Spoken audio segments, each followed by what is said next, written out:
This is an interview with Dan Gallagher for Mrs. Whetstone's New England class of Perry High School. This interview is part of an oral history of Vietnam called Project Vietnam. This interview is being conducted at Dan's house on the 11th, 22nd, 88. My name is Kevin Altman. And what branch of the military service were you in? I was in the USMC, United States Marine Corps. How old were you when you served Vietnam? When I got to Vietnam, I was 19. What was your highest rank? I was a sergeant when I was discharged. I made it up to corporal over in Vietnam. What was your assignment while serving in Vietnam? I was a truck driver for 11th Motors, 1st Marine Division. What did you carry on your trucks? Any I special? hauled fuel. Just fuel. More troops on some convoys or something. We did what you told them. My main job was usually haul fuel. Were you drafted or did you enlist for the service? I got drafted by the Army and I was going to go to the Army. So I enlisted in the Marine Corps. During what years was your tour of duty? I went over from May of 67 to June of 68. Could you describe your first impressions of Vietnam? When I first stepped off the plane, it was so hot over there it took my breath. But the country was, just everything was hot, dirty looking. There was like infection everywhere as far as I was concerned. Very unsanitary. Where were you stationed? It was right outside of Da Nang. That's in the northern section. What about Vietnam was different from what you had expected? I thought it was going to be more jungle everywhere, but it wasn't quite. They had a lot of mountains and terrain like that I wasn't expecting. How was the combat in Vietnam different from the fighting in previous wars? You know, in previous wars they had lines of defense where you could fight the enemy head on. Over there was the North Vietnamese Army everywhere, and you had the VC, which were civilian sympathizers for their army. So they could work with you, be your barber on base, and be out shooting at you at night. The enemy was everywhere. So the VCs, they could if they wanted to, they could just sacrifice their life. They could just walk into it, Yeah. and then they'd follow. The other troops would follow them in, so they sacrifice. Mm-hmm. What do you remember most vividly about Vietnam? Just that the people were so lazy, you could give them lumber and they'd want you to build it for them. What, the Vietnam people? Or? Right. And we were there to help them out, and they wouldn't even help themselves. It was a losing cause. Is this were you trying to help the North? We were fighting with the North Vietnam, right? You know, we was helping the South against the North. So you were trying to help the South build the houses for them. Right. They were just lazy thieves. They could steal something. Their religion, they believed they got brownie points for hereafter. But if they got caught, that was an omen. What's an almond? People wouldn't do anything for themselves. We'd go on convoys and they'd have their hands out, so you'd give them C rations or Coke if you had it or whatever. And you might be coming back through there 3 weeks later. They'd be out there selling it back to you when you was hungry and thirsty. What fears dominated your life while you were in Vietnam? Just the unknown factor whether I'd ever make it back home or not. I had a lot of friends that didn't. And some of them that did aren't right today. So I just wanted to make it back in one piece if at all possible. And I was lucky enough to be one of the fortunate ones that did. How would you summarize your feelings about the war? Well, as it turns out, it was all for a lost cause. All those people died for nothing since they just pulled out and let the communists take it over. troops just died for nothing. To me, it was a waste. When someone mentions Vietnam, what are the first thoughts that come to your mind? Just that I was taken advantage of, more or less. Going over there and fighting a political war instead of fighting a war where you want to win. You weren't even allowed to shoot over there unless they shot first. You could see them standing there putting the sights on you. You had to call for permission to shoot. What kind of war is that? What will you never be able to forget about Vietnam? Just the treatment after I come back from over there. Can you describe what happened, like when you come Call back? you baby killers and stuff like that. Get fights in bars over it or anything. No matter where you're at, there's always somebody. Mostly they were college kids, always protesting the war.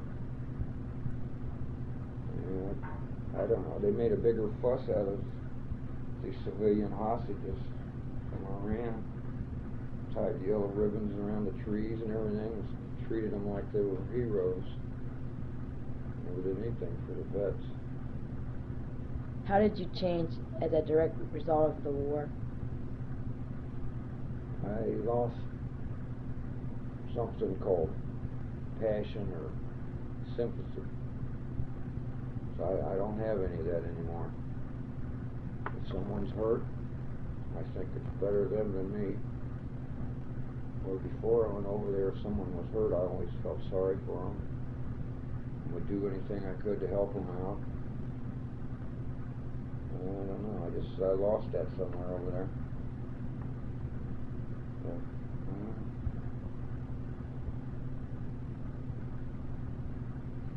What is the most important thing you want people to understand about the Vietnam War?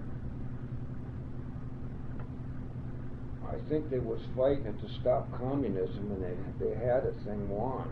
If they would have just stayed there instead of pulling out. We won every major battle we were in. And that was the reason for going there, to stop communism. Then they pulled everybody out and let the communists have it. I just want them to know that it wasn't veterans over there fighting that caused it either. It was people in Washington. If anybody's guilty, it should be them people. Have you ever been to the wall in Washington, D.C.? No, I haven't. But I'm going this summer. I did go to Cleveland and saw a miniature one of it last year. Did the training you received in boot camp prepare you for the war? Well, a lot of it did. There's a lot of we didn't have. First, they probably don't know what to expect when you get over there. I know after I returned from I was back 3 months and got sent on the Caribbean cruise, and we were in Panama taking guerrilla warfare, which I wish I'd have had before I went over, instead of after.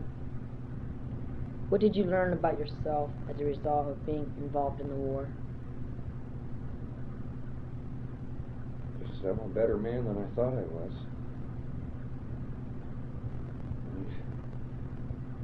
I had a lot of good times over there with a lot of friends, but I had a lot of bad times. Overall, I think my good times outnumber the bad. But it did teach me to look out for myself. I could take care of myself, the family, in any situation, anytime, anywhere. Which without that, I may not have. Might have been out on the streets. Do you have any definite feelings toward the Vietnamese people?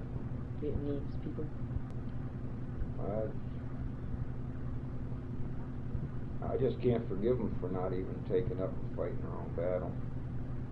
We were over there to more or less be a referee and let them build up their army so they could have a fighting chance. And we had what they call CAC units, where our Marines would go and live with their army, train them, and they would go out and set up ambushes at night, come daylight, they would be there by themselves, because the people would be scared and take off. That's what you had to work with. People that wouldn't do anything for themselves. And that's how everybody to do it for them. Would you go back to visit if you had the opportunity? Yes, I would. I'd like to go back and see what the name looks like now. And look up some of the old VC that lived around their camp there that I used to know. We had I had one old guy, old Papa-san, worked on base with me. You know, the motor pool and stuff, he'd wash my truck and everything. That guy would do anything. He's a really gopher. And I'd like, now he might be dead by now. I'd just like to look him up. Just to see if there anybody around I did still know. When you look at the American flag, what do you feel? I feel proud of it myself, but I used to kind of hate looking at it when I first come back from over there and got discharged and everything. Figured my country let me down after I laid my life on the line for them. Nothing was appreciated. I didn't appreciate them. Now it's been this long, I hang my flag out all the time. I'm still proud of being over there. Proud to have served, anyway. Do you have any final comments you'd like to share? Well, the only comment that I could think of would be that I hope that by being over there, that would at least stop all my future generations of relatives to come, so they wouldn't have to go through a thing like this. Maybe this will stop it. Maybe it will be the end of all wars. Hopefully. I don't think we could ever put up with another war. If we did, it would probably be the end of the world. That's about my only comment. Could you give us the ratio, how many Vietnam people there, Vietnamese people there was, to American people? Was there more American people down there fighting, or more Vietnamese people? Doing the fighting? Yeah. Oh, it was mostly U.S. soldiers. The only place there was any South Vietnamese army, I never saw them, only on occasions where they were at. Some of them were out probably in the jungles.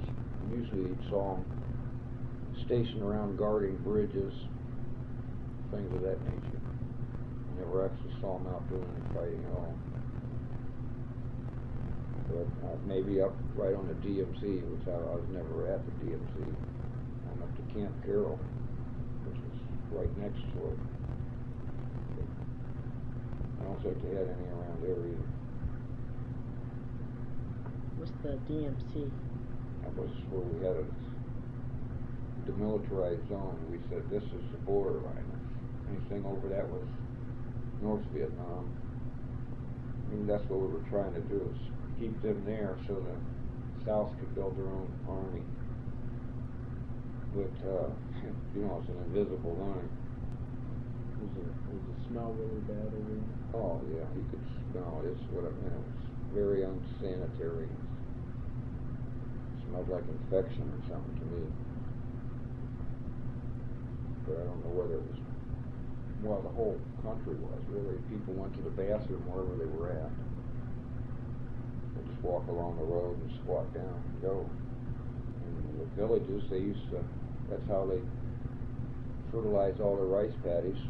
Everybody would, whoever had the new rice paddy, all the neighbors would go to the bathroom in that guy's rice paddy.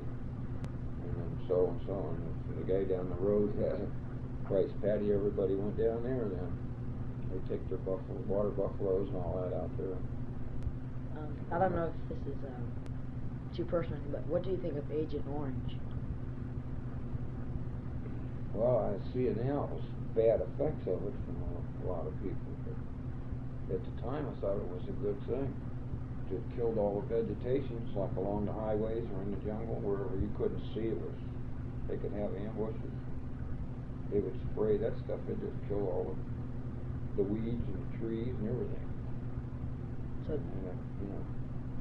but I didn't know there was going to be side effects for everybody. So it's just be an open war. you know, you see some Right. Well, You could more or less control what areas you wanted them to be in. If you didn't want them over here where they could attack you or something, clear that area. Maybe if your line of defense is here, let them come this way. That's the only way they go. Was there like, would you say that you were up into the war real close, or were you like in the back of it? I was in it. We was hauling the troops to all the battles. We moved from all the battalions.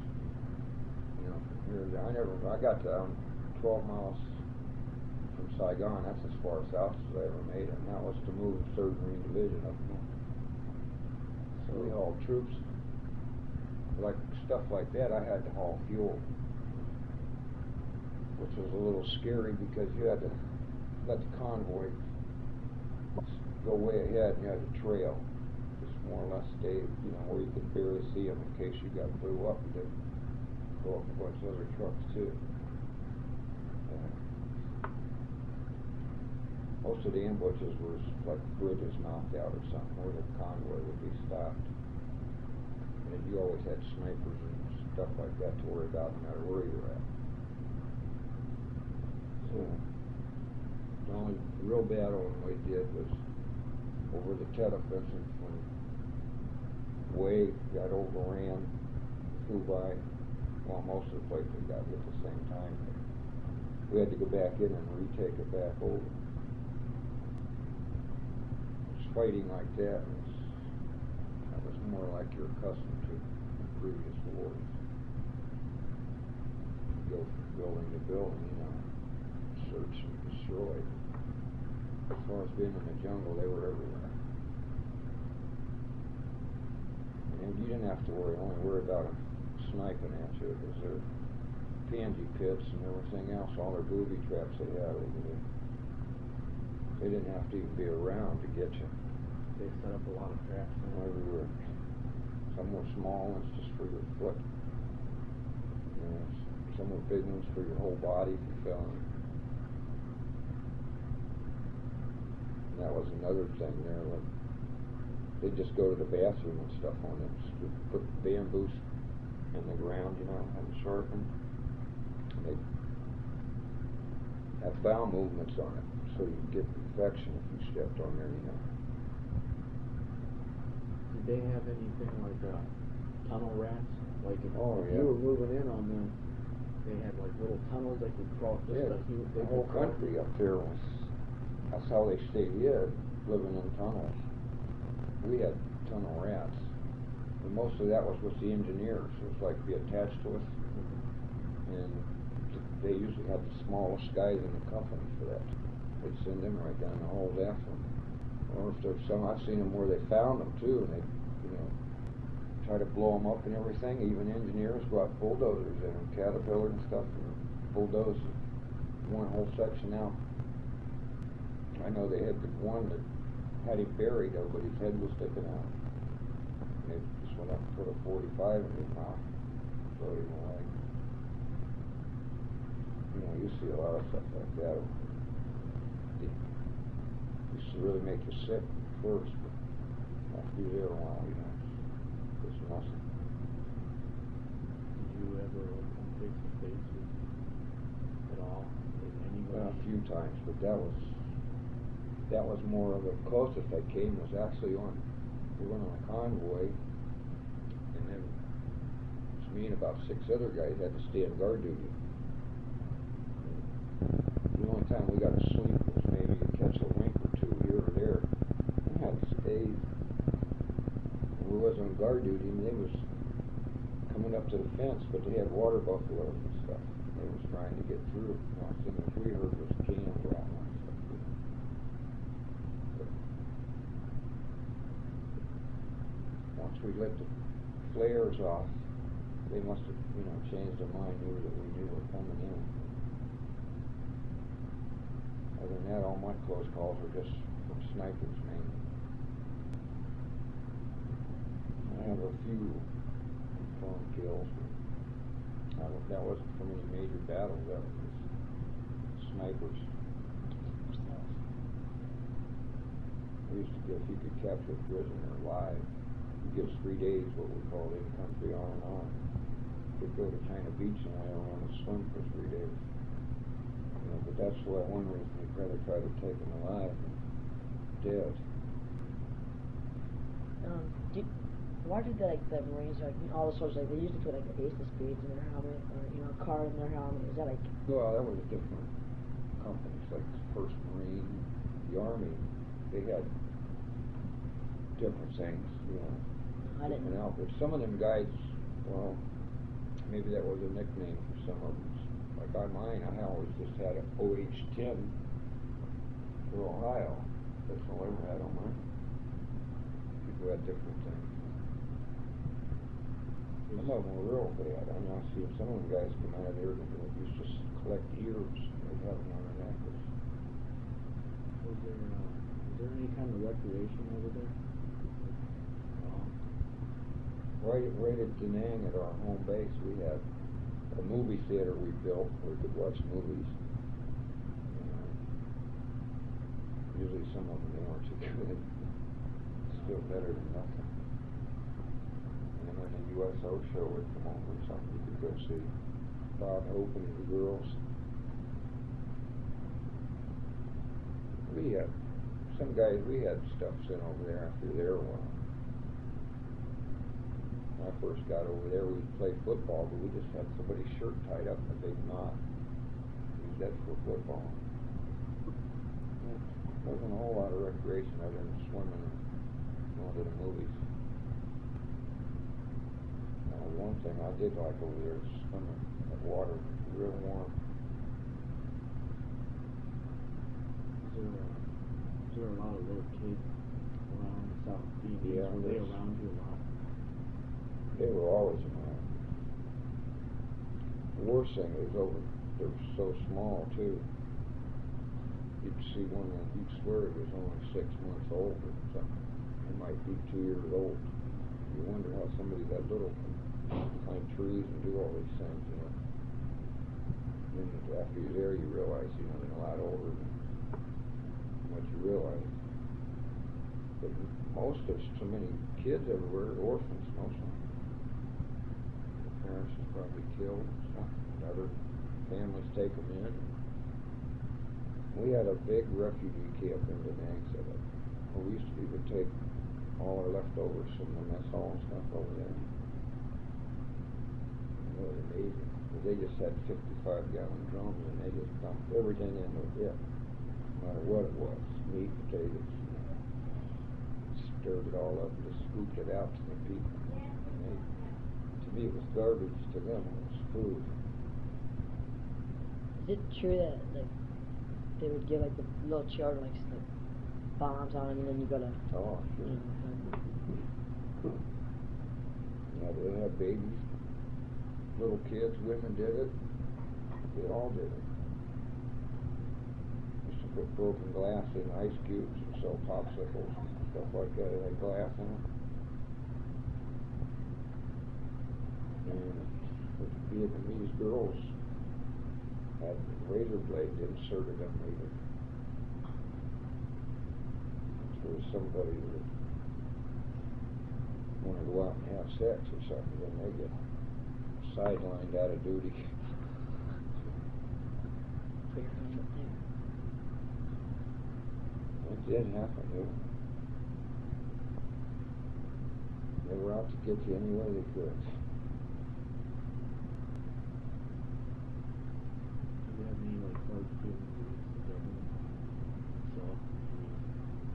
No, they really let me down though when they pulled out over there. Just let them have everything.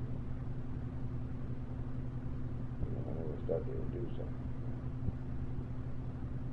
Just to get enough people complaining. They just have to go by the majority. Did you, I know I would never go again. And if I did, it would be right after they drafted the pregnant women, and I would go. What What do you think of Marilyn Monroe? Because some people, you know, most veterans say that she's a communist. You know, Marilyn Monroe? Yeah. Jane Fonda. Oh, Jane Fonda. My fault. She was, I think. I said maybe she was too. Jane Fonda went over there with the North Vietnamese. Went around. Had, you know, sent TV clippings back and stuff, showing what all we were doing. We were supposed to be made out like the bad guys. So it's like, you know, where we did the bombing and this and that. That's what she was over there for. He wasn't over there to make friends. Do you think that we should never been over there in the first place? No, I think you got to stop communism somewhere. Why wait till it's here in the United States, and then we would be the country battling here, fighting. Let's fight on somebody else's soil. Yeah, I don't see to me they didn't stop it there for this vote out on Island. I think the government was over there for one reason, to tell them we would help them out, and all they did was suck the oil dry out of that country. When the oil was gone, then we was gone. When I used to have to go to the fuel depot to fill a truck, it looked like oil fields in Texas. Tanks after tanks full of oil. And as far as you could see, trucks was draining them. And right outside of Da Nang, there was a oil line.